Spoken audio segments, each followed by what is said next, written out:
Hi, we're here in Las Vegas at Fabtech 2012. I'm here with David Goch, a partner of Webster, Chamberlain Bean. His firm represents manufacturers in front of Congress, and he's just given us a talk on a post-election analysis. Now, Mr. Goch, you talked a lot about uncertainty being one of the key problems that manufacturers and other business leaders are facing. In terms of what this uncertainty means with the fiscal cliff, what more can you say about that? Well, I think first to define uncertainty, you have to look at holistically how Congress has performed, say, in the last decade.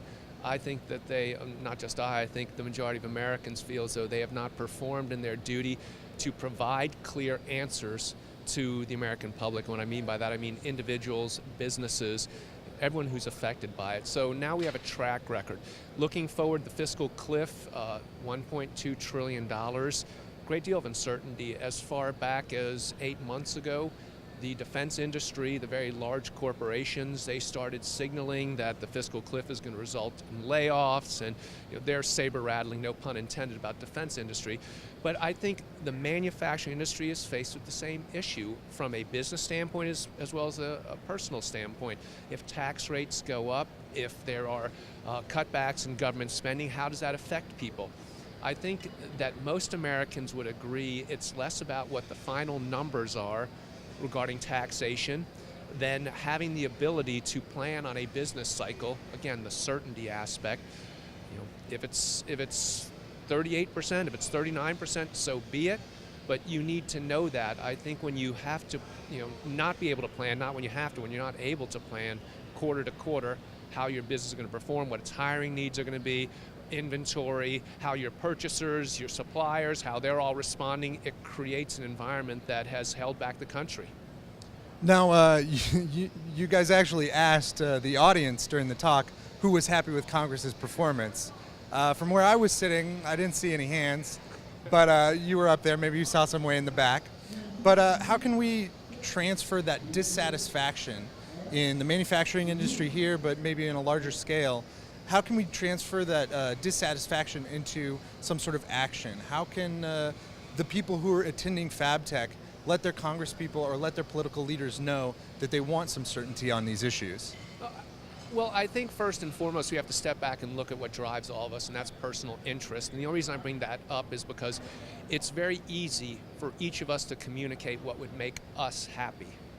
But even as I counsel my clients, and I think successfully so, you have to always encourage them to think broader. It's not just about you. If you have a winner-takes-all attitude, which I think is the problem Congress has had, it's our way or no way, there's no sign, no quarter given, then you're destined to fail. And I think everyone going in and making their ask, and we'll talk about that because that's how you actually do this, developing what are your position points as a manufacturer, you have to take into account whatever you want to characterize the other side as, whether if it's manufacturing, if there are environmental concerns, if that's it, if it's other government programs, if it's Medicare, Medicaid, Social Security that you're paying into, if it's Obamacare, consider the other side. It's not a, I've just lost mentality. We have to come, again, the dirty word becomes compromise. So I think if people are willing to now start to do that individually and collectively as a special interest, then there can be some success. Now, how you execute on that is collectively coming up with good, smart, justifiable ideas, going in, doing the grassroots work. Listen, I'm a paid lobbyist, and I spend a lot of time on the Hill, and they're always happy to greet me, and the door's open. But I can tell you, I've been in there, and I've made really, really great, strong arguments on behalf of clients, and then they look at me, and they'll say, we haven't heard from constituents. Grassroots, I try to demystify lobbying. It is all about the constituent, because I only vote in my home state. And when you look at the outcome of the elections, there were some very, very close elections. Going in there saying, I'm in your district, I'm an employer, I have 50, 100, 20 employees, and we all vote, in my mind is more compelling than the lobbyist doing it. So it's coming up with your ideas and then communicating them in an effective way through your grassroots.